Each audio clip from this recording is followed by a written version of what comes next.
everybody, welcome to FLITE BOX. My name is Ray. Thank you so much for joining me. This is the TV review show, and I haven't done an episode of this show since August when I was talking about Peacemaker Season 2, and I was doing that weekly episode by episode, and I have gone back and forth on exactly when to do that with shows, because it's a lot, as far as trying to focus on movies, TV, and other assorted media, sometimes it can be a lot to go episode by episode. Sometimes for big stuff I might do it, but there are other times where I might want to do it in chunks, like we used to do over at DC TV Squadcast. Every 3 or 4 episodes or so, we drop an episode for that. But that was a DC TV specific show. Obviously, here at the FlightCast, there are a lot of different goals and a lot of different aims, if you will. So I'm still trying to figure out exactly how I want to specify or how I want to schedule this particular show, if you will. For example, I was originally going to do this episode for Patreon because we were already 5 weeks in to the first season of Star Trek Starfleet Academy. And I said, well, people have been watching the show for, a little over a month. Maybe it would be good to do this first half review on Patreon. And then, like I said earlier, this week, I can do the full, season breakdown, if you will, after, the last episode here on the main show. But I decided, no, you know what? A decent amount of people are watching this show right now. And, considering all the reviews and whatnot going for it right now and where the fan base is for Star Trek that is watching the show, actively watching the show pleasantly, it would be nice to add a voice. Nice to add my voice and my perspective on this, being a longtime Trekkie, really for a better part of my whole life, to be honest with you. So I said, all right, you know what? I'm not going to keep this just on Patreon. Although I will say this, because I talked about how I want to do this review for this particular first half of Starfleet Academy Season 1, and then I also want to do an episode of Sun Just Don't, which is my completely unapologetic, horrifically uncensored ranting show, which obviously my aim will be those who have been hating on this show endlessly and continue to hate on this show. I have some choice words for them indeed. That's still going to be Patreon. That is a Patreon exclusive show because there's stuff that I say on that show that I cannot say on this show, or that I choose not to say on this show. For people who haven't listened to any of my stuff before, I basically go by cable rules when it comes to the main podcast that is not, any shows that are not on Patreon, right? Whether it's FlightCast, this show, Flight Review, or, Flight Chat. I keep the language to, admissible on cable. So, you'll hear shit on cable. You'll hear asshole on cable, right? That's about as far as I go with respect to language up here. But on Patreon, it's no holds barred. That's full premium channel. That's whatever language that, might not be suitable for anyone's virgin ears. You'll hear all of it there. So if you want to hear the very uncensored, rage-filled, takedown, the nuclear biblical takedown of the haters of Starfleet Academy in my rant shows, then tune in to patreon.com/theflightcast the day after this review drops, which should be a Wednesday, because this is going to drop. This episode you're listening to right now dropped on a Tuesday, February 10th.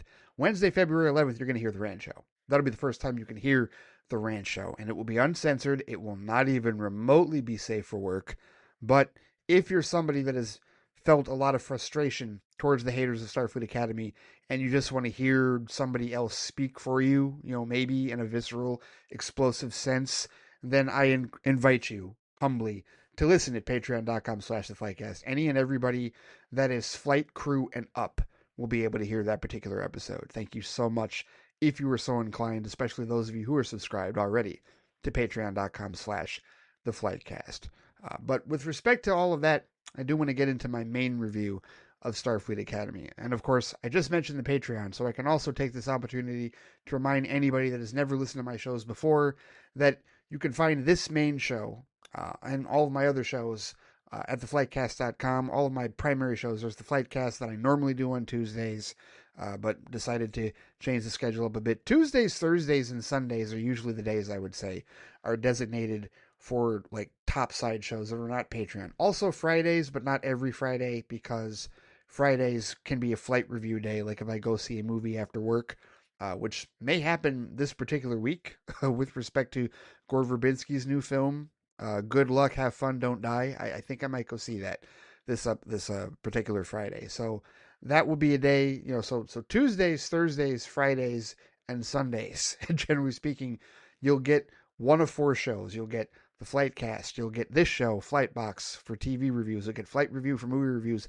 And then there's the Flight Chat listener feedback show where all of our esteemed listeners send in emails of feedback to talk about whatever they want with respect to movies, TV, and other assorted media. We have a good time with that particular show. That's usually the longest show that I record every week. And then outside of that, all of that you can find at theflightcast.com or wherever you get your podcasts.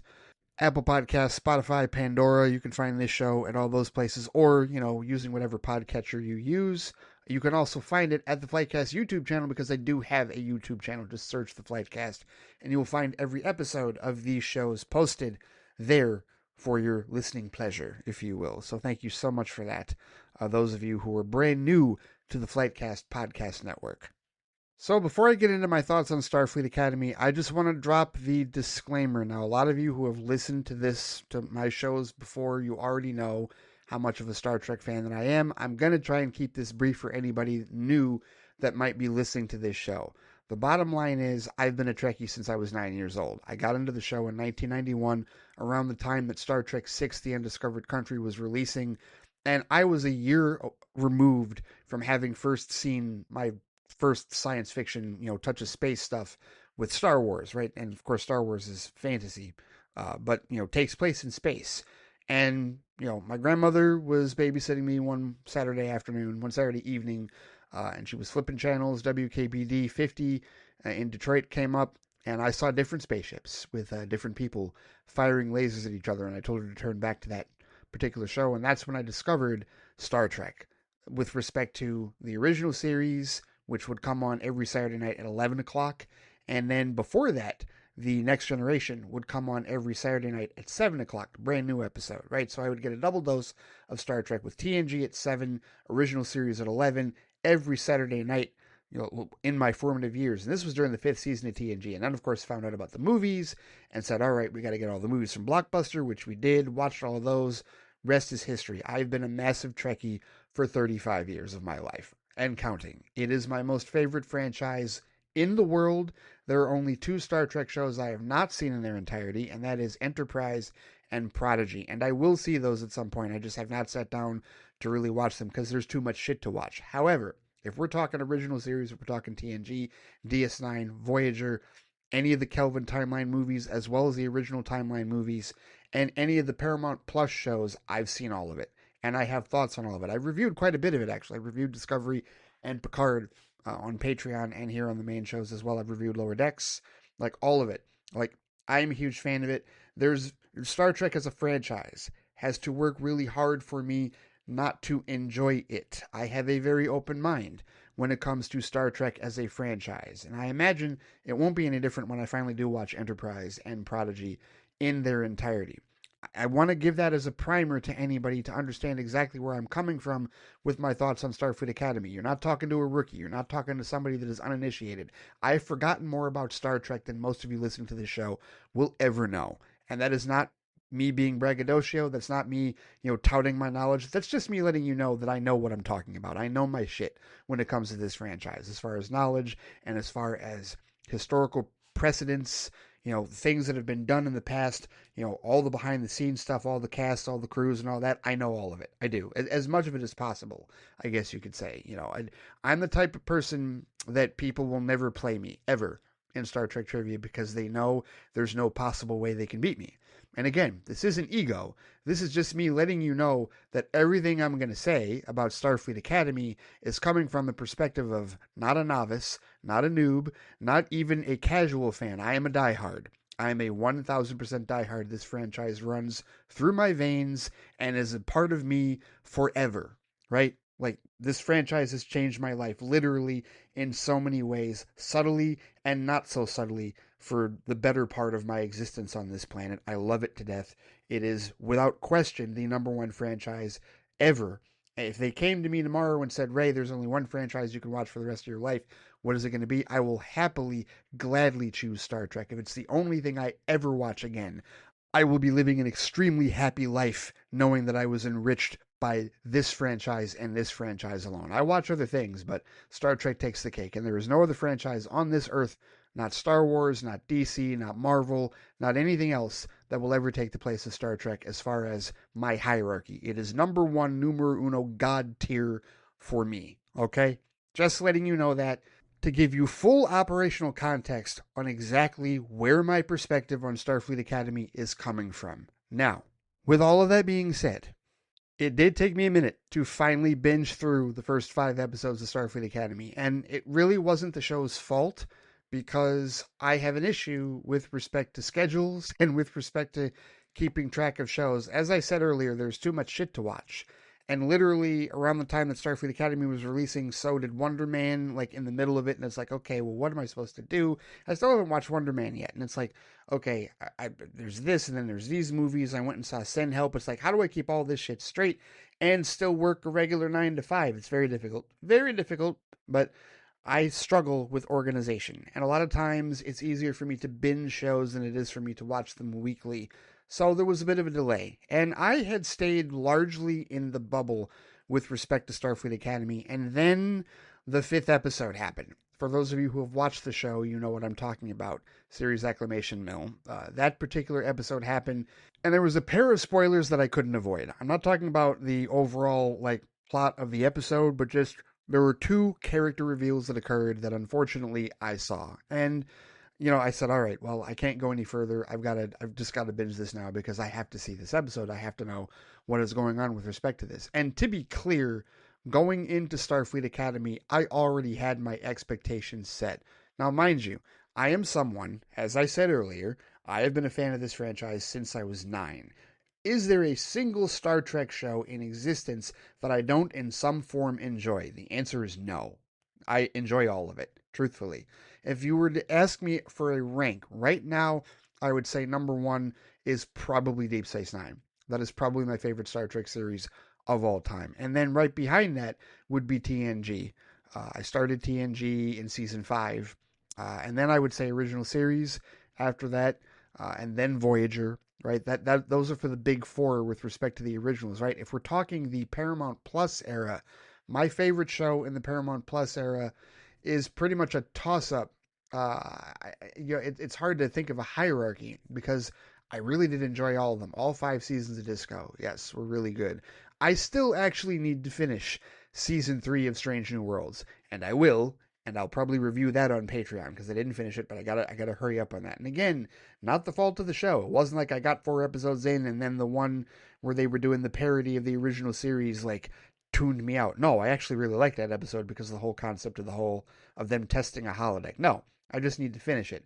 But I really like that show, but I also really like Picard, especially season 3 of Picard. I liked all 3 seasons. All 3 seasons were awesome, but season 3 of Picard was probably my favorite season by far of that particular show for obvious nostalgic reasons. And I also came to love, not even came to love, I loved from the beginning, all of Lower Decks.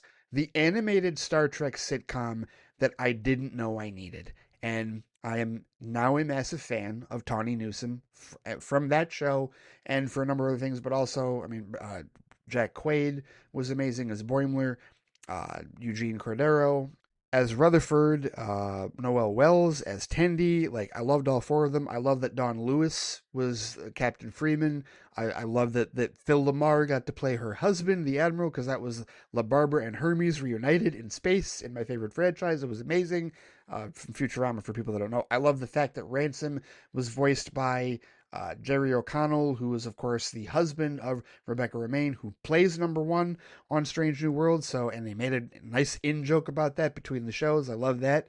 But yeah, it's difficult for me to, have a favorite because I really have enjoyed all of it. I really have greatly appreciated and enjoyed everything in the Paramount Plus era with respect to Star Trek. And so all of that leads into me being well level set for what to expect with Starfleet Academy. Here, I'll go ahead and throw this out there because I haven't mentioned this yet.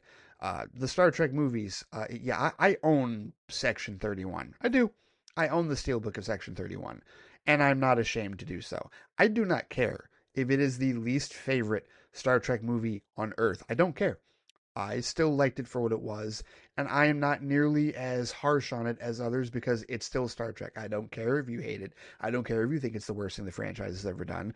I enjoyed it for what it was. Do I have it like high up in the hierarchy? Am I ranking it with Wrath of Khan and Undiscovered Country and Beyond, which I think those are my top three Star Trek movies of all time? Not in any particular order, although I will tell you I do think Star Trek 6 is the best Star Trek movie.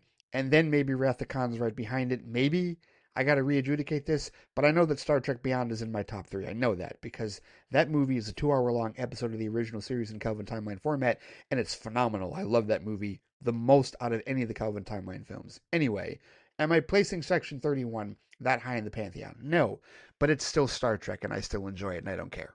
I really don't. Right? It's not the greatest Star Trek movie in the world, but so what? So this should give you an idea of exactly where I'm coming from, even further with respect to Starfleet Academy. I knew what I was getting into. I was completely level set, and I knew exactly where to set my expectations for a show. And going into it, I said, I'm going to like it. The question is, how much am I going to like it?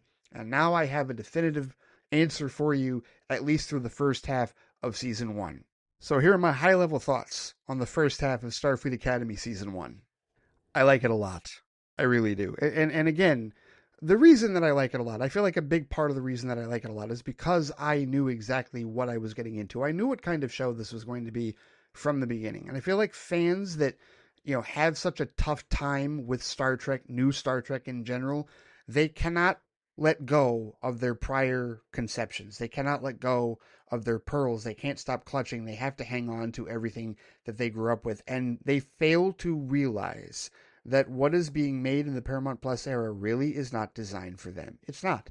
It's not designed for the Trekkies that, are stuck on TNG or stuck on the original series or stuck on DS9 or stuck on anything from the old days, right? If that's what you want, if that's all that you got into the franchise for, then you're going to have a tough time with the Paramount Plus era because you're not going to be open-minded enough to adjust yourselves to exactly the different type of storytelling that we are seeing. And this isn't just a Star Trek thing. This is a television thing. Star Trek as a franchise is 60 years old this September. September 8th, 2026 is the official 60th anniversary of the franchise. That is the date that The Man Trap first aired, the very first episode of Star Trek in history, not the first produced episode, the first aired episode on NBC all the way back when in the Desilu days. That's when it first aired. It's 60 this year. And the only way that a franchise makes it to 6 decades on this earth is if it evolves and changes with the times. What they did in the era of TOS and in the era of TNG and DS9 and Voyager, you can't do now. Television is different. It's not network. It's not even cable anymore. Now it's streaming. Now it's over the internet. This is Paramount Plus we're talking about here. You need to download an app and pay a monthly or an annual fee in order to watch this show in its entirety, right? That's the paradigm of television. And the audience has changed. The attention spans have changed. The jokes have changed. The setting has changed. The tone has changed. It's different. The visual effects have changed. Like you have to update to stay alive, to stay relevant as a franchise. And the only way that Star Trek was ever going to make it to 60 was if it did that. And it has been doing that splendidly since 2017, because we're what? We're now 9 years in to the Paramount Plus era, which of course originally started as the CBS All Access era, and Discovery was the app's flagship show.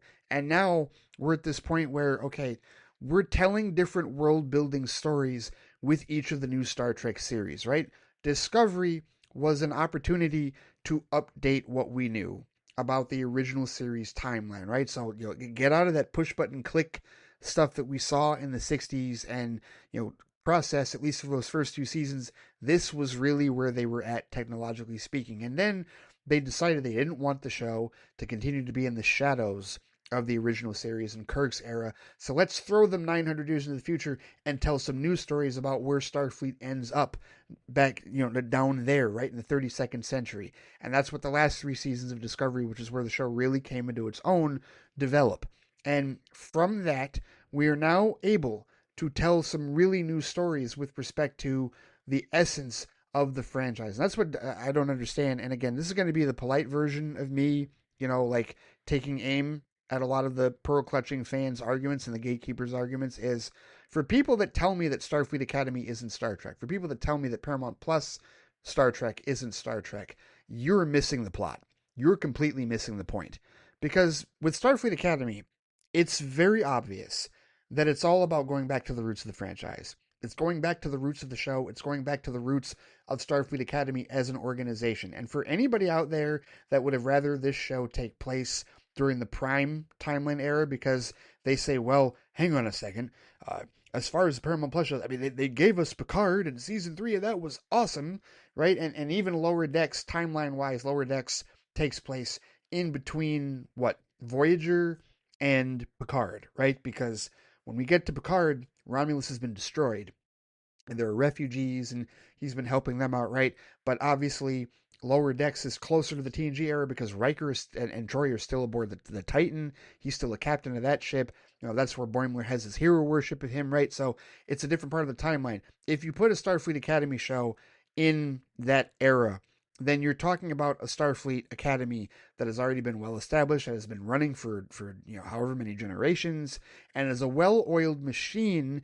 And you would have to manufacture a conflict out of nowhere in the timeline in order to tell the stories about how these kids, how these cadets are going to learn their way to being, Starfleet officers. Whereas the opportunity that you were presented thanks to the burn in season 3 of Discovery, thanks to where Star Trek Discovery ended up, the opportunity that you're given is very unique because you're talking about a Federation and a Starfleet that have to rebuild themselves, right? The burn torched everything, all of their relationships, all of their diplomatic relations, all of their connections to other races were literally incinerated, destroyed, and we started seeing them rebuild, right?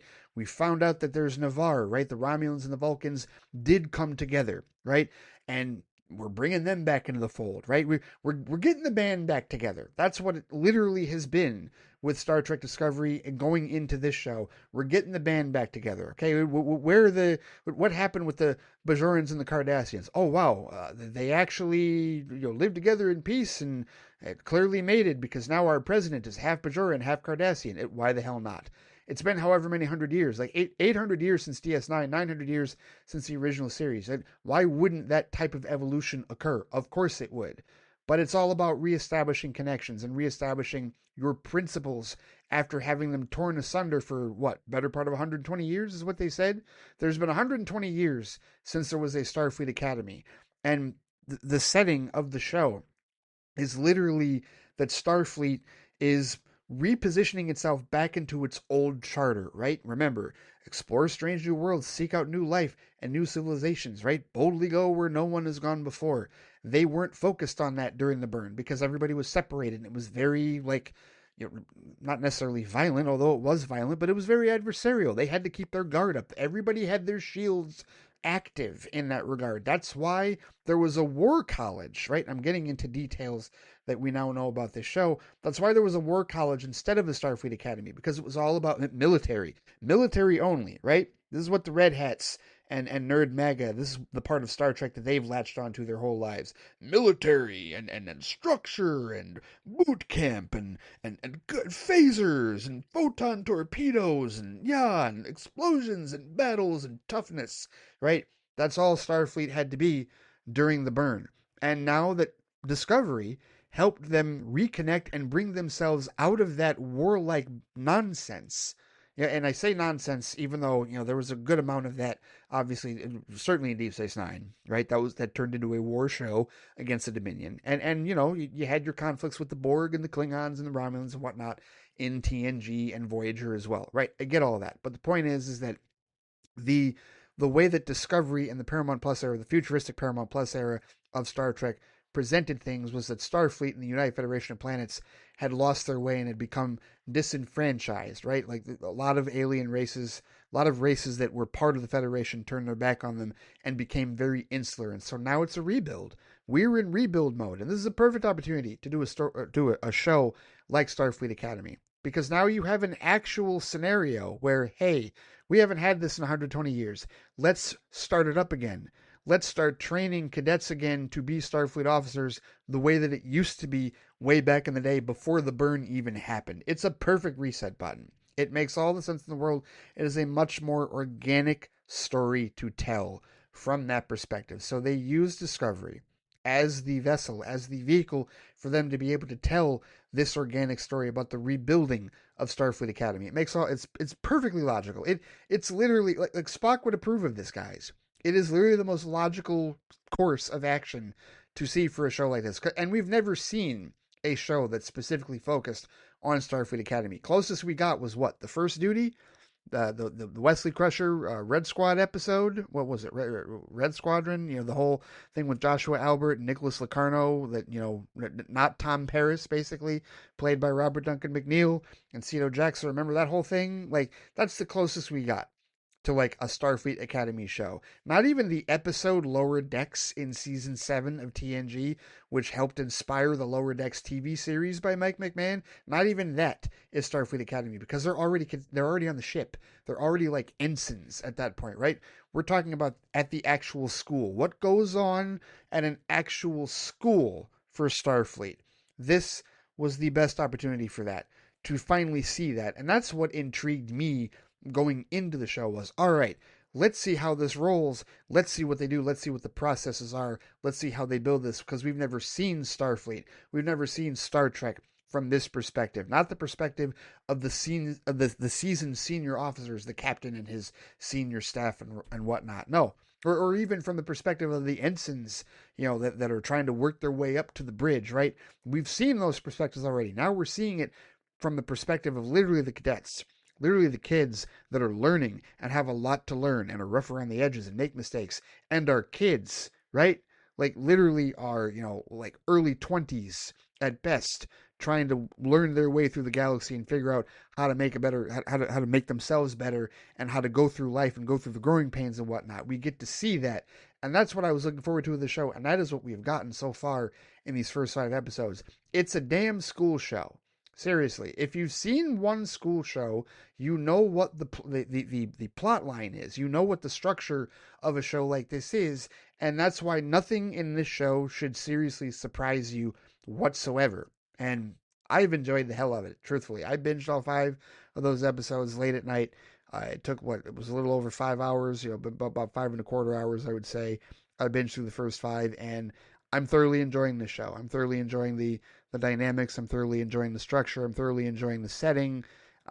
There's a whole lot to like about this show, as far as I'm concerned. If you're an open-minded Star Trek fan, like I am, I am open-minded about this. I really am. I hope I've made that clear enough to this point. But yeah, there's a lot to like about this show as a diehard Star Trek fan. Let's get into it. I want to talk about this cast first and foremost. And bear in mind, like when I talk about everybody involved here, I'm also getting into the character dynamics, because I think it's important, right, to explain, at least from my perspective, what this show is doing with these character dynamics. And we're going to start with Nala Ake, Captain/Chancellor Nala Ake, Holly Hunter's character. And I definitely want to start with her because, not for the least of which, Sam, if you're listening, one of our regular contributors to Flight Chat, Sam Otten, in the most recent episode of Flight Chat, he commented on how he was enjoying the show. He's also a longtime Trekkie. He said he was enjoying the show, but he wasn't really sold, wasn't certain about her character, and kind of highlighted, you know, how different she is compared to, you know, respective to the previous long list of captains that we've had in Star Trek. And I said, in his response to his email, that the difference is that in this case, Nala Ake, unlike James T. Kirk, unlike Jean-Luc Picard, unlike Benjamin Sisko, unlike Catherine Janeway, unlike even Michael Burnham or Christopher Pike or Captain Freeman, unlike any of them, Nala is Chancellor of Starfleet Academy. Like, she's in charge of children. She's in charge of students. And so it is necessary on some level for her to exude a kind of a matriarchal role, if you will, right? Because literally she's in charge of the kids and it's supposed to be a teaching instrument. So she's got to be on a different level, right? She can't be stone-faced. She can't have the complete hard edge. I mean, there's got to be some discipline, right? She's got to be stern at times, but it has to be a sternness that comes out of caring, if you will. And not that Kirk, Picard, Sisko, Janeway, and the others, not that they didn't care about their crew, but they're dealing with Starfleet officers, fully formed Starfleet officers that already went through the Academy in some form or another. This is not the case. This is now someone that has to deal with children, students that are learning to become full-fledged Starfleet officers, fully formed in that regard. And so that, I think, informs half of how Holly Hunter is playing this role. She has to be a bit more eccentric, if you will. She has to be a bit more lighthearted. She has to be a bit more motherly, if you will, in that regard, because she's literally has students in her care that she does care about. Someone that has to wear her heart on her sleeve, right? That's why the opening of the first episode is so important, because it has to detail exactly where her head's going to be at with respect to the students. The whole thing, and people have interpreted this rather appropriately as the show saying F ice. And I do agree with that. The whole thing about her saying we made a mistake by taking a child away from his mother, taking a child away from their parents is reprehensible, and that's why she quit Starfleet. That whole allegory, yes, absolutely, very appropriate. But it also informs us as to where her character is and how she's behaving. She will never allow that again. She will never allow a situation for any students, any children to be compromised in that regard. And that's where that's what informs her perspective here. And that's why Vance wants her to run Starfleet Academy, because he knows that's where her head is at, and that she will put the students first with respect to their learning and with respect to their well-being in that regard. He knows that she's going to be, take good care of them in that regard, right?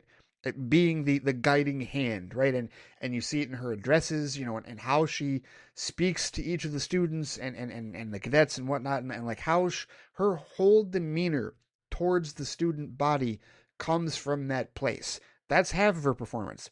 The other half of her performance is the fact that she's half Lanthanite.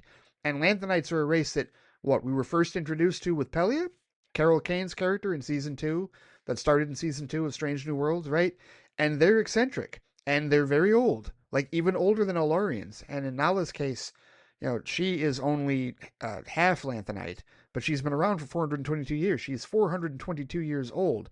Very eccentric. This is why she walks barefoot around the ship and the academy the whole damn time, because she is aloof, and I mean not like crazy aloof, right? But the whole like dichotomy, like the archetype you see about aloof professors that are loosey goosey and just, hey man, you got to get in touch with Earth, you got to do this, you got to do that. She's playing the same type of character because she's been around for that long. She's seen things. She's experienced things. There's very little anybody, even Vance, can tell her that she hasn't experienced. And Holly Hunter might have been the perfect individual to play this role. She's playing it very well, as far as I'm concerned. I enjoy the wisdom. I enjoy the joviality. I enjoy the motherly nature of how she is playing this character, and how much she cares about each of these cadets, especially Caleb, right? And we'll get to him in a second. But I do enjoy the eccentricities. I think she's a fun character to play. And I do not look at her as a traditional captain, because she's not. She's the Chancellor. She is in charge of Starfleet Academy. She has a different set of expectations, different set of circumstances that guide her performance, unlike any other captain that we have seen so far. Yes, she is technically the rank of captain. Yes, she's technically the captain of the Athena, but she is the Chancellor of Starfleet Academy. That is a massive difference. Massive, massive difference. And you know what? You really do see that whenever they pit her against Kellerick, the Chancellor of the War College, right? Like, that's where you see the difference, and that's where it's meant to show the intentional difference. And I am not familiar with this actor, Raul Beneja, who plays Kellerick, the Chancellor of War College. He's an English-Canadian actor, musician, writer, and producer. Oh, that's a cool picture of him with a fedora and sunglasses playing a guitar. He's probably a really laid-back individual in real life, but he plays a real stick in the ass in this show, and he's meant to, because he's supposed to be representative of what Starfleet has been for the last 100 years in the midst of the burn. Is we've had to toughen up, and we've had to harden up, and we've had to war and battle and keep the shields up and all that. That is the clear foil, right? He's not a bad guy, at least not yet, but he's definitely the antithesis of what Ake brings, of what Nala Ake brings. And that's the point, that they're supposed to be polar opposites in terms of how they behave and in terms of how they operate. They're supposed to be that way in that regard. And that's where you really see what Holly Hunter is meant to do with this character come out to play, and how she's supposed to be, how she's supposed to have more warmth. She is. She's supposed to be more understanding. She is. She's supposed to be more evolutionary and rolling with the punches, as difficult as sometimes as it may be, depending on the difficulty of her students, right? Again, it's not that she can't do it, she can do her job extremely effectively. She's a very good captain, and clearly she's meant to be in charge of this academy, but that's part of why, is because she's playing a much more eccentric and relaxed version of a Starfleet captain who is in charge of a school, in charge of cadets. That's literally what this is. So she has to be that different. And I appreciate that they've taken that into account. You can't have a regular captain be in charge of this. You can't. This isn't somebody that's working, again, like I said, she's not working with Starfleet officers. She's working with cadets. Cadets that really have not been through anything that regular Starfleet officers or even in the War College has been through, let alone the 422 years she's been around in the galaxy, right? So that I really appreciate how Holly Hunter is playing that character, and I like Kelrick's character for what it is. I appreciate what he serves as a recurring character in terms of, is he a character that I necessarily like as a person? Not really. I know that he may have good intentions, but yeah, obviously he's a prick. Obviously, but he's meant to be one. Like, that's the point of his character. Like, whoever's in charge of the War College is an asshole. Okay, I get that. Kelrick is definitely that.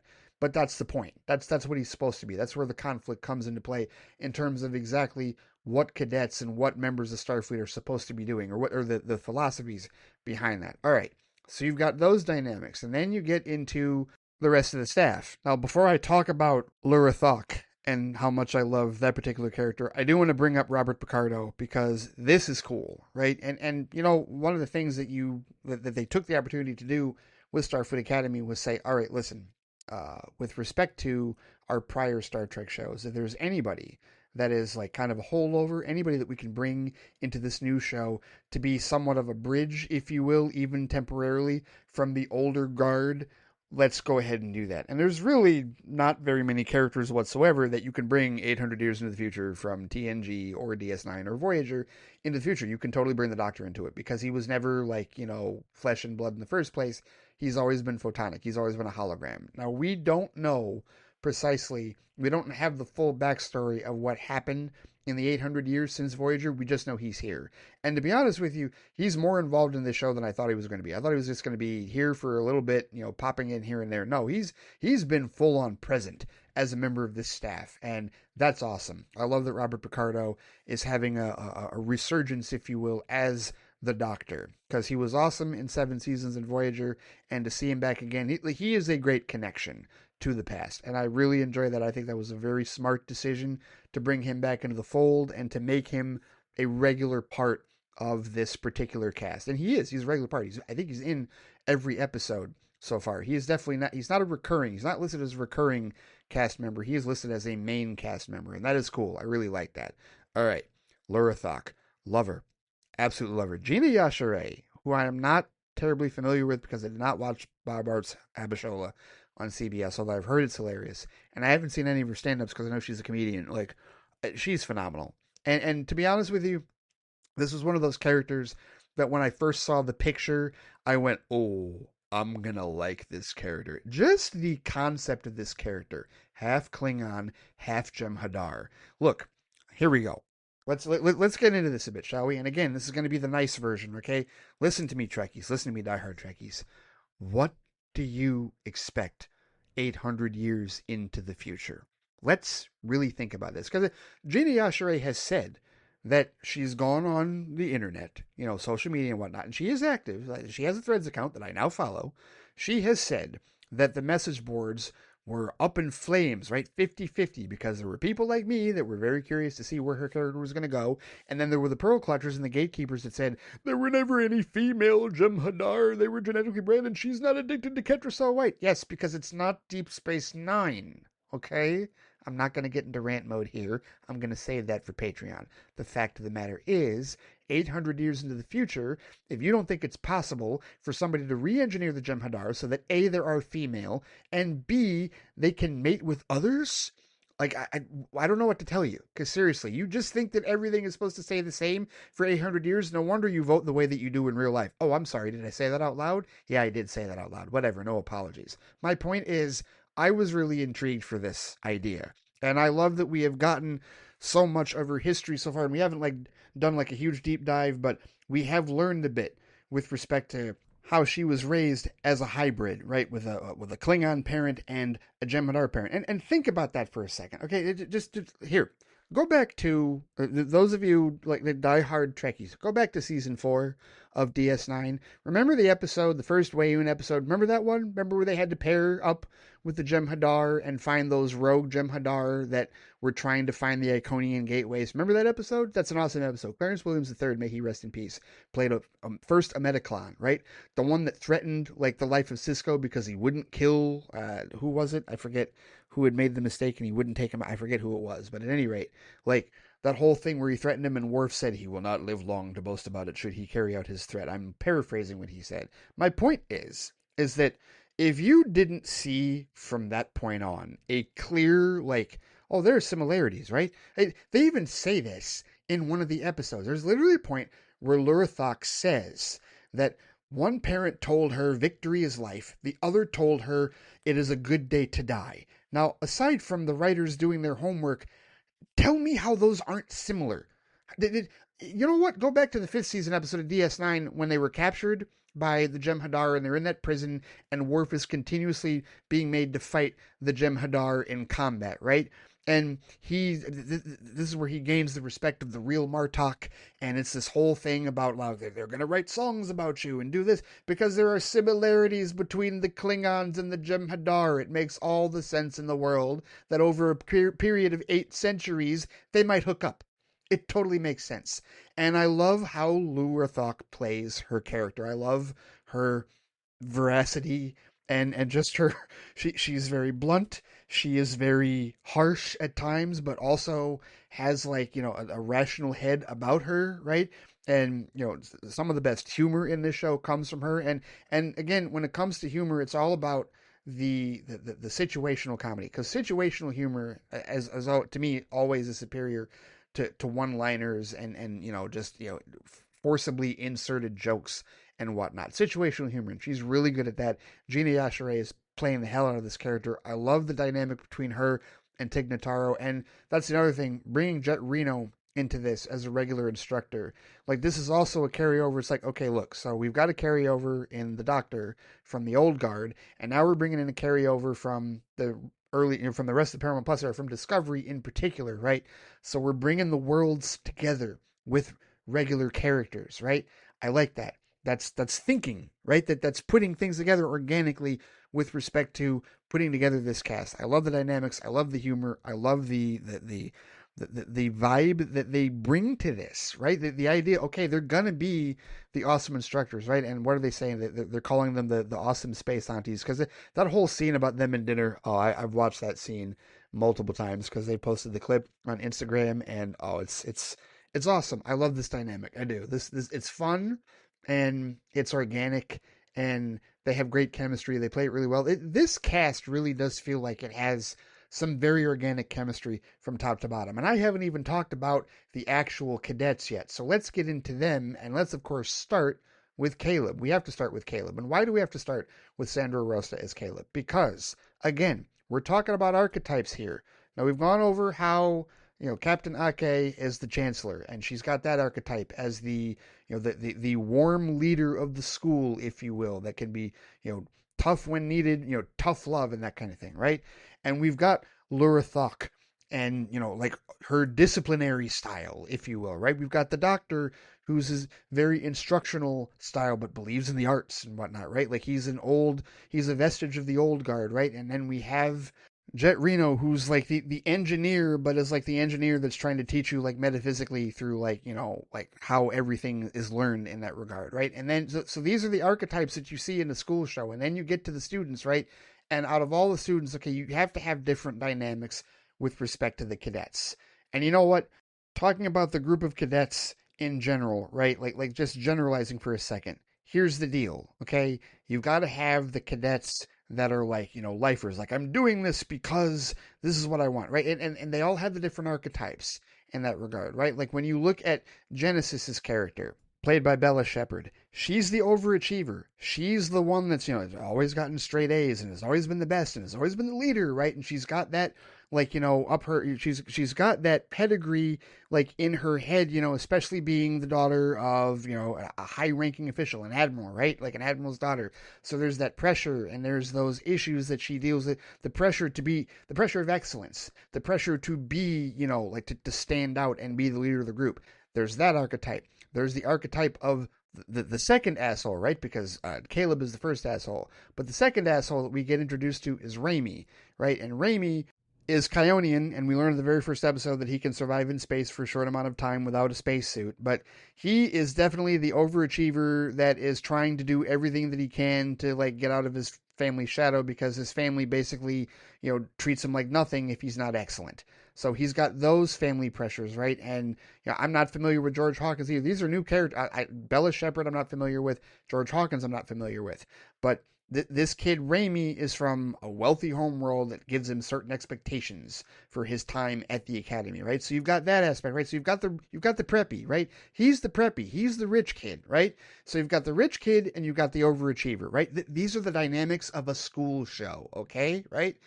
When you get into the character of Jaden Craig, played by Kareem Diane, right? When you get into his character, he is an outcast, or at least he feels like an outcast of his own people, because he's basically modern younger Worf, or at least he's going through the same like kind of crisis, if you will. In fact, his crisis might even be deeper. Craig's crisis might even be deeper here, right? Because with Worf wanted to be a warrior. Worf was, he heard the cry of the warrior, and definitely was pure Klingon, but he also served Starfleet. He found a balance between the two worlds, whereas Craig is struggling with the balance because he really is not a warrior. He really wants to be a scientist. Like, he's a Klingon that does not necessarily embrace the Klingon way, and it's even more difficult for him because at least in Worf's time there were the Khitomer Accords. At least there was peace between the Federation and the Klingon Empire. Now there's separation. The Klingons really want nothing to do with the Federation in that regard, and that actually comes up in one of the episodes, in Craig's big episode, if you will. So this is a case where it's almost like he's defecting, like from his own family and from his own kind, to become a Starfleet officer because he believes in science and reason more than he does in battles. And it's a day, today is a good day to die. No, he's a different breed in that regard, and so that's the struggle that he has, as far as he's trying to find his way in a world that he wasn't born into, in a world that he wasn't necessarily groomed for, but called to him at a younger age. And his brother knew this, and he needed to go follow his own voice independent of what his family wanted. So you got that archetype with that student, because that's definitely another archetype that you see in school shows. And then you've got to have the student who is just bright-eyed and bushy-tailed and completely naive and is just, ready to, like, assimilate everything and, get the full, like, college experience, and is just there to basically be a sponge to all experiences possible. And that is absolutely Sam, played by Karis Brooks. And the whole thing with her being a Kaskian construct of a people that have no physical being, and so she's photonic in nature, so that makes her a living hologram, if you will, because she's an emissary to her people. And like, basically she, like I said, is the newborn, if you will, like the sponge that's like, okay, I don't know anything about humans, let alone being in Starfleet Academy, and this is an opportunity for me to learn everything. There's definitely a Mork from Mork and Mindy vibe with respect to what she does, especially in the series Acclamation Mill episode where she speaks to the elders. There's definitely a Mork calling Orson, come in Orson vibe with respect to that. But it's the same thing where Mork was learning about human behavior, so is she. It's the same thing. She's basically the black female Mork.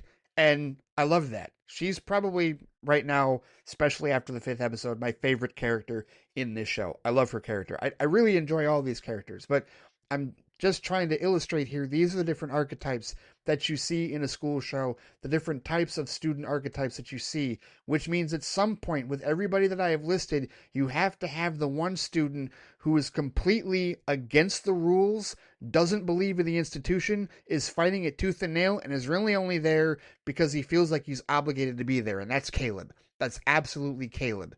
And the whole backstory that we get from him, Sandra Rosta playing Caleb Meir, the whole backstory that we get from him is tragic, and it's heartbreaking. The fact that his mother, like they were a very, working class, like below the belt lifestyle, and they dreamed about going to Earth together. And she told him to trust no one, and the Federation took her away from him and separated them. And he's been looking for her for 15 years, and he blames Starfleet for that, and that's why Ake, that's why she quit and basically stepped away, and now she's come back and she's taking charge of Caleb, and she wants to help him find his mother. But Caleb is definitely rough around the edges, and he's had a very lived in experience. He's the cadet that was never allowed to have a childhood. His childhood ended the moment that his mother was taken away from him, and he had to gain life experiences just to survive. He's been in survival mode his whole life, and there's always a student like that. There's always somebody like that. And this is real, guys. You go to a school and you see these archetypes in real life. If you go to a school, right, you see overachievers, you see rich kid preppies, you see the outcast that's following a different path from what their family wanted to. You see the newborn personality that's just trying to absorb everything like a sponge, and then you've got the rebel. You have the rebel that didn't have the childhood that any of you had, wasn't allowed to be a kid for very long, and has been in survival mode their whole life until now. A loner, somebody that can only count on themselves and nobody else throughout their adolescence. That's what Caleb is. And that's why this show works, because they have fully identified and definitely represented all of the classic archetypes that you would see in a student body in a show like this.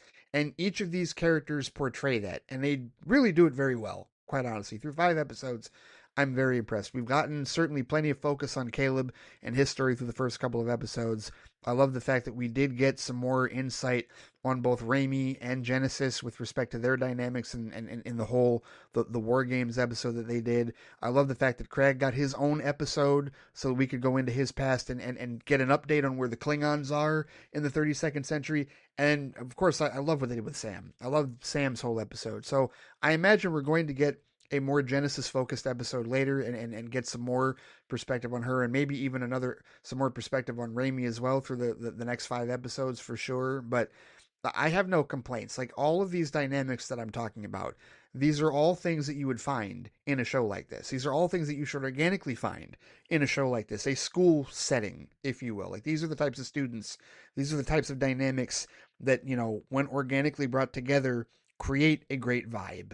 With respect to, okay, we all come from different worlds, we all come from different walks of life, but we've got to come together to learn and, help each other out and help each other in this situation, learning to be Starfleet officers in that regard. And as the first new class of Starfleet Academy in 120 years. I love it. Seriously, I think they've done a phenomenal job, and I enjoy how they've done it, and it's crafted in such a way that it is relatable for anybody who has watched these types of shows and for anybody who is familiar with these types of dynamics, for sure. I have no complaints. I really don't. I don't have any complaints about how this cast is working. I certainly don't have any complaints about the Digital Dean of Students voiced by Stephen Colbert. That's cool, because I know he's a fan of the franchise, and it's great that they incorporated him into the show. And you know what? I bet he's still going to have that role even after his show is over, right? Because Starfleet Academy, as far as I understand, has already been renewed for a second season. So as long as the Digital Dean isn't taken out of commission or something with respect to the end of the season, he's gonna continue in that role. And that's also where some of the sly humor comes out of it. If you just listen to some of the things that he says on the loudspeaker, that's funny. I do appreciate that. That is cool. But either way, I don't have any complaints in the cast. And look, I don't have a whole lot to say about Paul Giamatti's character as of yet, because we've only seen him in one episode, right? So I have more to say about him. His character's name is Nusbraka, who is part Tellarite, part Klingon, a Klingerite, as he called it. It's oh, okay, there's a blend wasn't thinking about that, and that's a crazy blend too, because Tellarites, that's going all the way back to the original series, and of course they brought him back for Strange New Worlds, or rather they brought him back for Discovery as well. But Tellarites and Klingons, Tellarites are crazy. Tellarites are eccentric, and pairing them with a Klingon, it's okay, no, I get why this dude's a crazy ass. And Paul Giamatti is a fantastic actor, so of course he's going to play it well, and we're going to see more of him because he's in the preview already for the next upcoming episode, the 6th episode of the show, just to begin the second half of season 1. But I don't have a whole lot to say about him other than he's awesome so far. And we've seen even less of Tatiana Maslany, but I know we're going to see more of her. I know we are, because I know she's alive, and I know that we're going to. You don't cast Tatiana Maslany in that character for like 2 minutes in the very first episode. She's going to show up again. So, looking forward to that. You know what? With respect to the rest of the cast, I guess I will also mention the Sadal siblings. Tarima, the daughter of the president of Beta Z, played by Zoe Steiner, and her brother Akam. I think it's Akam or Okum. I forget exactly how they pronounce it, but he's played by Romeo Carrere. And the thing is, that was like when that episode came up, because again, getting the band back together, there's negotiations to bring Beta Z back into the Federation, because apparently they have shielded a lot of space that Starfleet can't see at this point in time. And I wasn't expecting that the two, like the children, were going to join Starfleet, right? And also the great dynamic of so basically they were there to feel out the scenario, and then she ends up joining the War College and he ends up joining the Academy, right? Um, I like that foil that it presents, because it opens up a lot of other dynamics that I'll get into here in a second, because I've talked a lot about this cast. I do want to talk about the writing of this show, and especially address some maybe some egotistical complaints with respect to the writing of this show, but I like their characters as well for a number of reasons in terms of how they're written into the show. So yeah, I don't have really any casting complaints. I like what everybody's doing with respect to this, and I certainly like the guest stars as well, no doubt about that, especially in the series Acclamation Mill episode.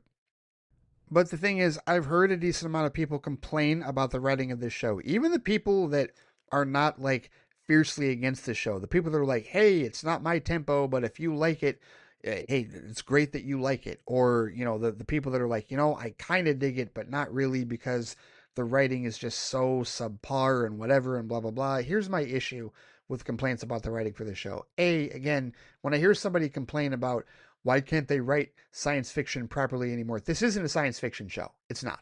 Starfleet Academy is not a science fiction show. It isn't. It takes place in a science fiction universe like Star Trek, but it's a school show. It's a school show.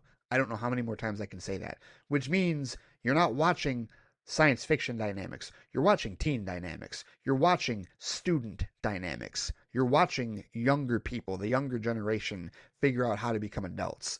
If that's not your thing, if you're not a fan of Boy Meets World, if you're not a fan of any of those types of coming of age shows, then by all means go back and watch your reruns of TNG and DS9 and be happy with how those, because those are science fiction shows. Those are definitely science fiction shows in many ways. This is not. This is not a science fiction show. This is a show about young adults finding their way in the galaxy. That's literally what it's about. And that's where these dynamics come into play, and that's why I don't have an issue with how these episodes are being written. I mean, literally the title of the first episode is Kids These Days, because after you get Caleb's whole backstory, and after we get everything set up with respect to Nala Ake being in charge of Starfleet Academy, we are quickly introduced to the other major players as far as the student dynamics, right? And I wasn't even sure at that point that Raimi was going to become like a regular member of the group. I just figured he was just going to be the asshole, the normal asshole dynamic that you see from somebody that tries to bully other students. But no, it's like, oh no, he's going to become part of the group, and he's totally going to become like at odds with Caleb, which is why it's hilarious that they're roommates, because again, archetypes. This is what you see in a show like this. It's expected. At least it was expected to me, by me rather, I should say, because I've watched shows like this. I've watched shows with college dynamics. I've watched shows with school dynamics where you get a roommate that you don't that you don't get along with. It's like, oh hell no, this isn't going to work. All of that. That's the type of show you're watching. Okay, if you don't understand that, then you shouldn't be watching this show. I'm just being completely honest. But I like those dynamics because each of these episodes place these cadets in a different scenario right from the bat. When they kick off the school and they're flying back to San Francisco, Nus Braca makes things difficult for them and they got to learn on the fly. They're put into a life and death situation right off the bat, and they got to figure it out. And this is where they use their innate abilities and their innate talents before even really learning anything as cadets to save the day. And they get it done. They get it done, and then they get to San Francisco, and it's a progression in that regard. And this is where they meet the War College, and this is where we see the beginnings of the issues. And this is a great foil, right? The idea that the War College exists, right? This is something again, when it comes to like a school show and school dynamics, usually a school will have a rival college or a rival school that they will be at odds with and do prank wars and all other kind of stuff. And that's precisely what Venus Reflex is. And like creating the war college so they could exist as a foil, like a group, a school of kids that are like, yeah, these Starfleet Academy kids, they're soft and they're whatever, and we're going to basically make them our bitches. Yeah, it's organic and it's part of that dynamic, and it gives them a natural rivalry. It when it works, and but it's part of the archetype for this, and that's really what I think people need to understand about this show. I will say this as many times as need be till I'm blue in the face. It's a school show. It's a school show. It's a school show. Treat the writing as such. And beta test, the other thing I like about beta test is because, that's the episode where the Betazoid net negotiations start. And what you come to realize is this isn't just a case where the adults are negotiating for Beta Z to be back into the Federation. It's also a case where the kids are beta testing how they want to leave the planet, because Beta Z is in this position where they've been isolationists for so long, and their isolationism might be the death of them because they're getting raided by Nusbraka's pirates, and they are not really in a position where they can keep themselves isolated for very long. And I found that intriguing because there's a lot of real world parallels with that. The way that the Betazoid president is acting, and which, by the way, the whole sign language thing, phenomenal, because again, at the core of Star Trek is inclusivity and relatability. And inclusivity and relatability works really well when you have a deaf performer or a deaf character that speaks through sign language. And it would make even more sense that he would be a Betazoid, because he wouldn't need to speak with his voice necessarily, and he's not used to it for whatever reason. His kids are, because they're younger, it's okay. But it's a clever way for them to integrate sign language speaking into the Star Trek fold without this whole argument about disabilities and that could have been fixed, whatever. No, not necessarily, not from aliens and whatnot. And it's a nice way to make that inclusionary for anybody out there that is actually deaf. And it's what the show does at its core. It's what the show's been doing at its core for 60 flipping years. Okay, that works awesome. But the way that the Beta Z president was acting was very reminiscent of real world politics, wasn't it? Specifically with respect to the current regime in charge of the United States, the whole isolationism belief and the whole, hey, we're going to tough it out. The only thing that he did differently, other than, being standoffish and being antagonistic at times, the only thing he did differently was kind of acknowledge that they needed help, right? Like the ego only went so far, but they realized that they were getting punked real badly by Nusbraka's pirates and they needed help. It was just a question of, could they trust the Federation again? And you see that dynamic happening, and they come up with a very clever way of presenting a solution for them.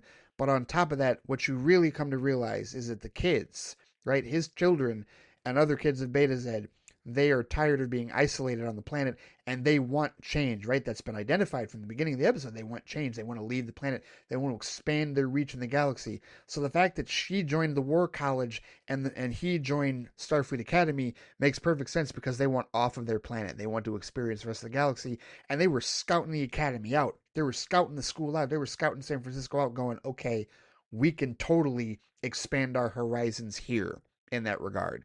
And of course, they give Caleb a love interest with Tarima, and they have that going, right? So there's that, and then they make her brother a dude bro who just wants to fit in, and of course he's all over Raimi and trying to do all the macho things even though he's a beanpole. Like that again, more archetypes of a school show that fit perfectly into this particular show, and that's why Venus Reflux works so well. The prank war between the War College and Starfleet Academy, where it's war games and they're trying to one up each other essentially, and Ake is giving them clandestine help on how to solve it because she doesn't want the instructors to solve it for them. She wants the kids to figure it out on their own, and they do, even with her her guidance, her subtle guidance, or not so subtle guidance at times, right? This is where some of the eccentricities of her character really come out to play in this episode. And you're like, why are her eyes looking, why is she looking like that? Why is she in that position? And then you realize, oh, okay, she was doing a wink, like hintity, hint to all of them. It's good. It's really good. Like I like the dynamic that they craft, because you see the growth. You see the growth of these characters, and each of these characters have moments. Caleb has moments. Raimi has moments. Genesis has moments, right? That they all have their moments, if you will, in the first 3 episodes where they let their guard down and they evolve, through the help of the others. And then you get to the last 2 episodes. You get to Vox and Excelso, which is a complete Jaden Cragg episode, right? This is a Klingon Jaden Cragg centered episode. And that's where you dive headfirst into what's going on with him, and you get his dynamics, right? In the middle of debate class, which, by the way, I mean, major props to the Judge Aaron Satie callback. And listen, I have to give the writers and crew of this show major credit for doing their homework, okay? This does not feel like a show where no one knew anything and they just randomly threw stuff in for references. No, the references make sense. The fact that he quoted Judge Aaron Satie like Picard did in the Drumhead season 4 TNG and used it as an intro, right? Genesis identified who it was, where the quote came from, and that he used it, the doctor that is, used it as an intro to the debate class, which was the whole framing of that particular episode and how we dive deeper into Craig's backstory as far as what was going on with his family. And like that moment was phenomenal. And I love that. My favorite moment of the episode, truthfully though, is towards the end where he has the heart to heart with Luna Thok and he reveals to her what he thinks happened. He thinks his dad abandoned him. He thinks his dad missed the shot because he was so outraged that his son wouldn't make it. And she reveals, no, there's no way that he misses that shot. He wasn't too enraged. Rage is what focuses our shots. He missed that shot on purpose because he knew that he needed to leave you to go in another direction than him. He was honoring you. He wasn't leaving you behind. That was amazing.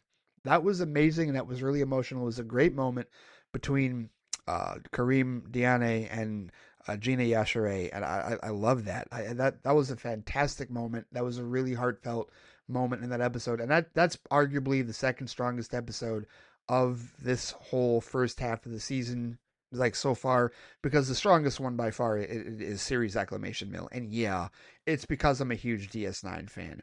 The whole idea of creating this foil or this allegory about Sam being an emissary for her people and learning how to deal with the pressure of being an emissary by learning the history and trying to solve the mystery of what happened to Benjamin Sisko. Phenomenal. Utterly phenomenal. This is where I have to thank Tawny Newsome. Tawny Newsome, I saw somebody comment about how they said that she is like the Dave Filoni of Star Trek. And I said, okay, pump the brakes. She hasn't been around, only been around for a couple of years. She was introduced in Lower Decks. I know she's a Loris. I know she does the podcast. I know she's a huge fan, but let's not put so much pressure on her because I know a number of you gatekeepers and pearl clutchers want to get Kurtzman the hell out of here, but let's be careful about putting so much pressure on Tawny Newsome. And then I found out that she wrote this episode. I find out that she fought for this episode because she says we don't talk enough about the Siskos. We don't talk enough about Benjamin Sisko, and his history has been largely like forgotten, if you will. And she wanted to pay great tribute to him and that show, and she put this forth. And she put forth the dialogue, and she contacted Avery Brooks and Sarek Lofton and brought him back to be Jake Sisko. And I saw the video of when Avery called Sarek and they, gave Karis the phone because he wanted to talk to her and pass the torch and the blessing that he gave and all that. And just, that just phenomenal. Utterly, utterly phenomenal. And you know what? At this point, I don't even care. Truthfully, I mean, I care a little bit still. I don't even care that it got spoiled for me that Jake was going to be in the episode. And also, I think the bigger reveal, and I swear I would have figured this out. If I didn't know this, I would have figured this out halfway. But the instructor that just knew way too much about Sisko, that Sam was trying to get into her class, I'm like, I would have put together, I'm like, she's a Dax. And sure enough, she is Dax.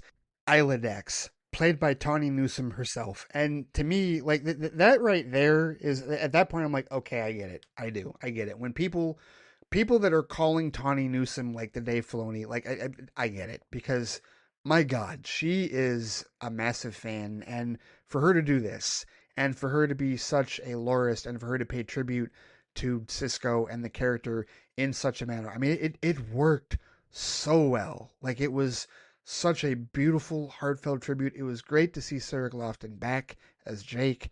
And I've seen people posting, the clips or images from The Visitor, the episode where Tony Todd played the older Jake, that had written the book Anselm and was dealing with the loss of Benjamin because he was lost in that accident, and they were tethered together, and he tried to cut the cord and all that and whatnot, right?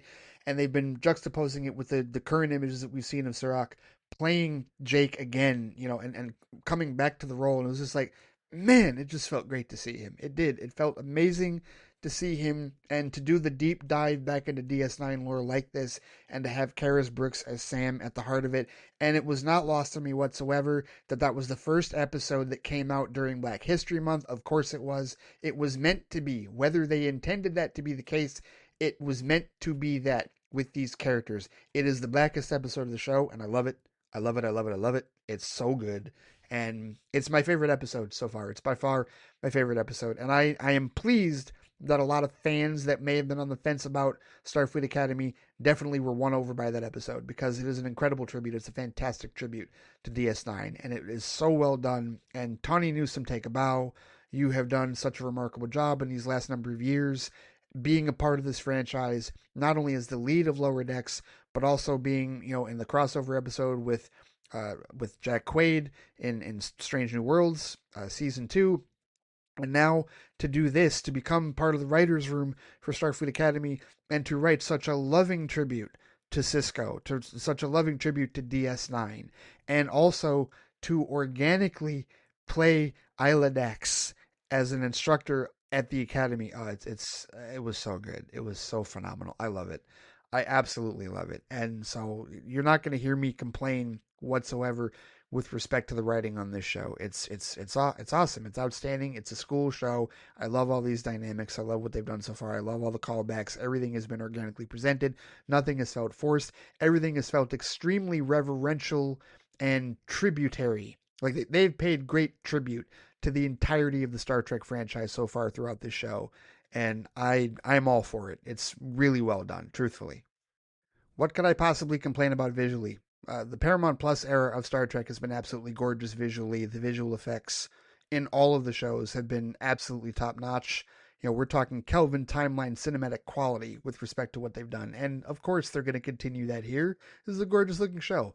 The Athena is phenomenal. I love its massive size, and the bridge is huge. Is that the biggest bridge that we've seen so far of any Starfleet vessel? I think so. I can't think of a Starfleet ship that has a bridge bigger than the Athena. It's phenomenal. But it's a training ship. It's a teaching ship, right? It's a ship for the cadets. It's a ship for them to learn on. So there's got to be labs. There's got to be classrooms. There's got to be those types of settings, and how it's orchestrated and what it does and how it lands at the Academy, when it's on Earth in San Francisco, all of that. It's awesome. I love the fact that it's crazy. After 900 years, Alcatraz is still there, or 900 plus years, Alcatraz is still there. And, the bridge is still there, right? All of that. And you know what? It's funny because I now can say, thanks to my baby sister and her husband, both of whom I love dearly. Now I can say that I've been to San Francisco at least once, and I've seen that bridge. I've sailed under that bridge, and I've sailed past Alcatraz, and I've been there before, and there's definitely a part of me, as a longtime Trekkie, that feels a connection to San Francisco as a result of that. However you feel about the city itself, and so it's cool to see the representation of it 900 years in the future, and just see a lot of the landmarks that are still there, and just the way that it's represented. I mean, what complaints could I possibly have visually speaking with respect to the show? It's gorgeous. It is. The effects, the graphics, the practical stuff, the ship, the set design. I do love the set design. I love Nala's quarters. It's very lived in, very wood grain. And, it's definitely fits her personality in that regard, to be honest with you. The uniforms and the updates that they have to them, I think fit, they keep the color scheme, right? We've got gold, we've got red, we've got blue, we've got all that going, right? All of that is there. And just the design of the Academy and the expansive nature of that set, it looks massive. It looks huge.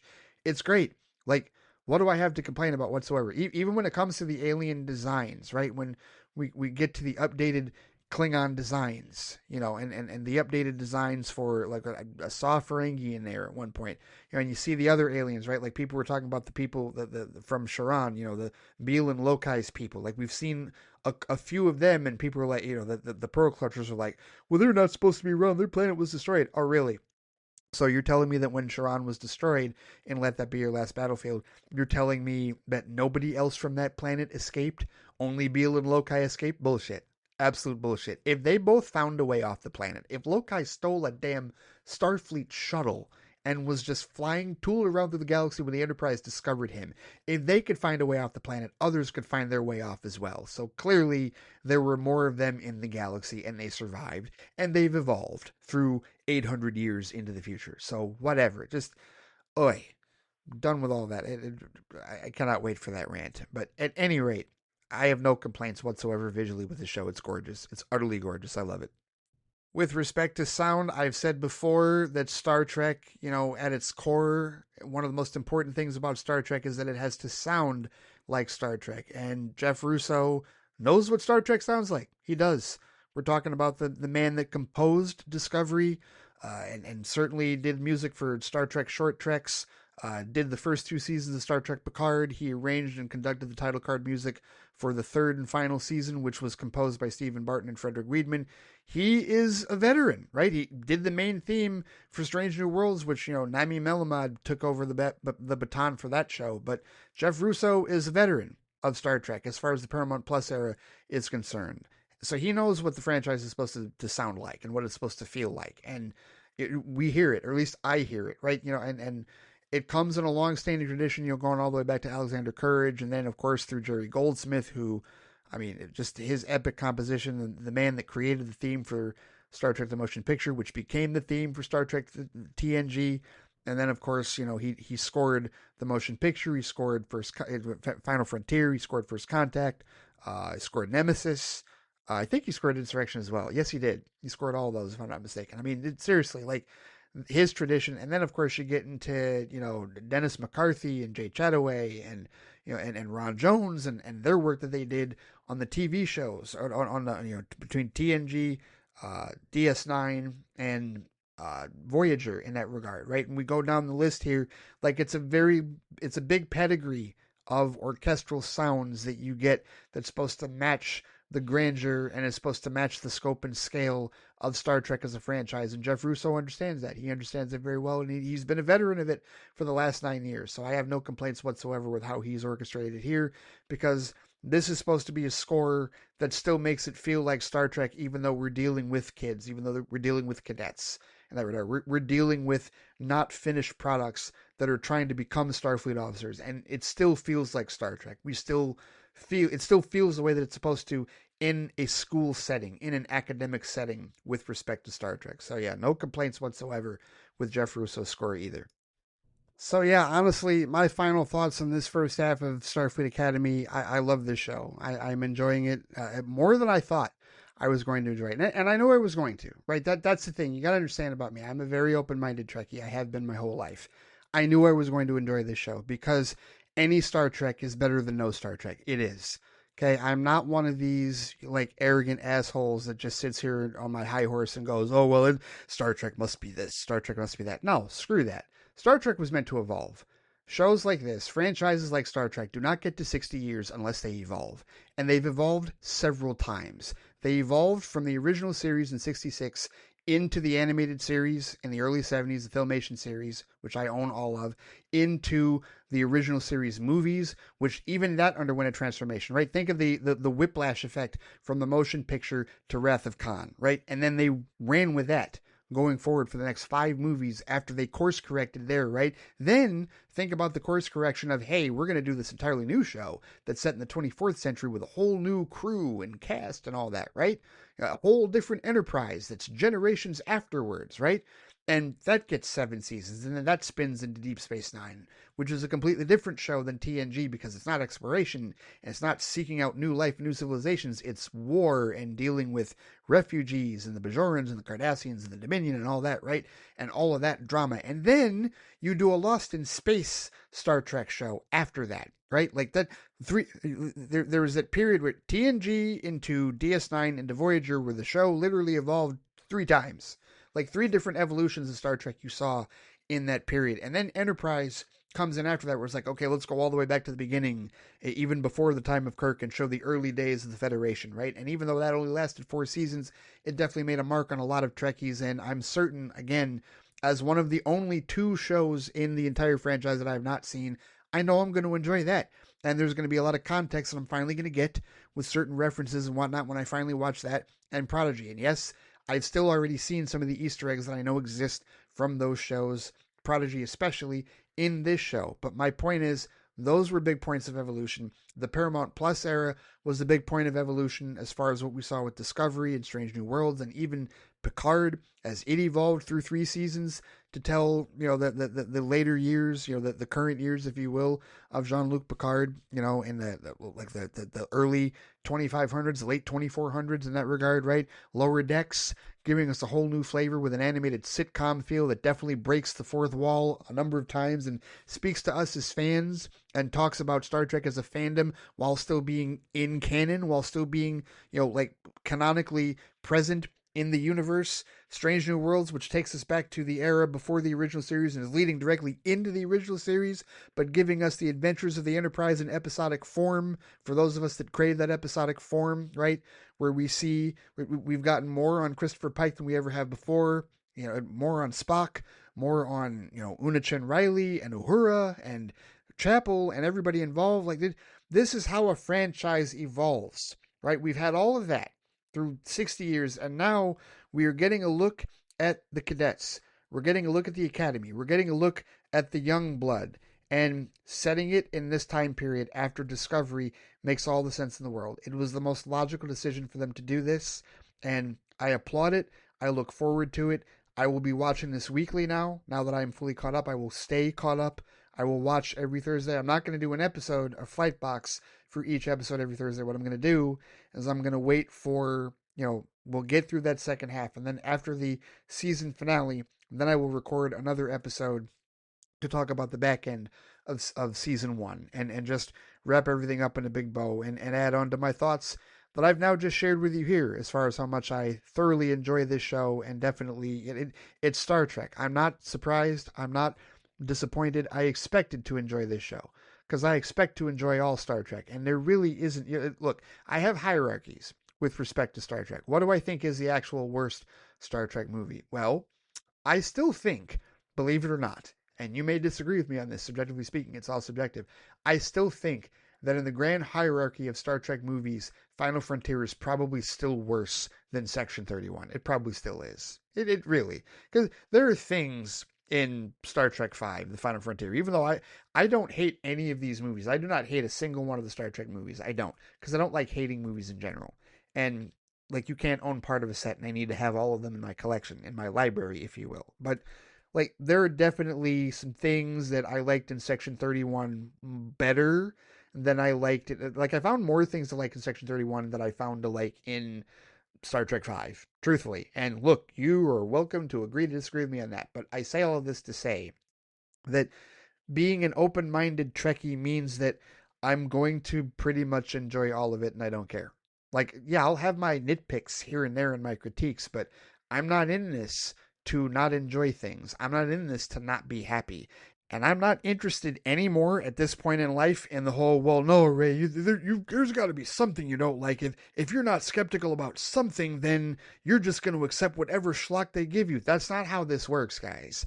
How this works is they put a product out. The studios like Paramount and whatnot, they put a product out there submitted for your approval, and then you decide for yourself whether you enjoy it or not. If you do, fantastic, you're happy. If you don't, you push it aside and move on to the next thing. There is no such thing as you accept whatever schlock they give you because you're the one making the choice. No one is forcing you to watch anything just because it has Star Trek on it. That's a conceit that way too many Star Trek fans or so-called Star Trek fans really appear to have these days. Oh, it's Star Trek, which means I have to see it. And that means it better be on my level. No, it does not have to be on your level, son. It does not. Not at all. It can be on whatever level it decides to be for the story that it's telling, for the audience that it's aimed at.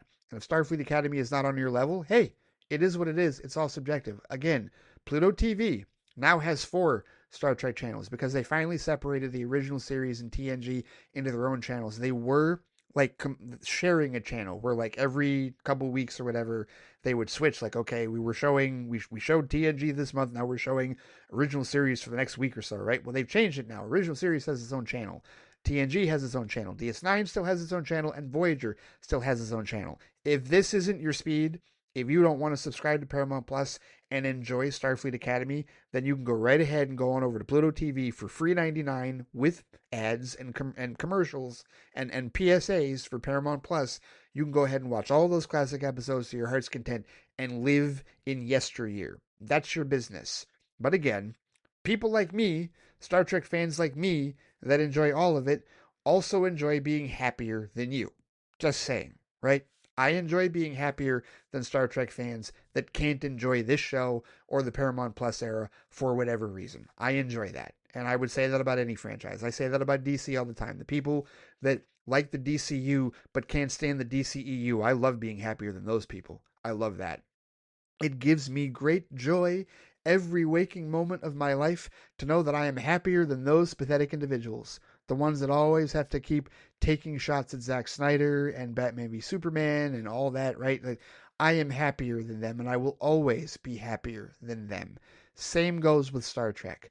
I am in this franchise. I've been a fan of this franchise for 35 years to enjoy it in all of its different forms and to respect the different storytelling forms that they have, because all of these series have been different.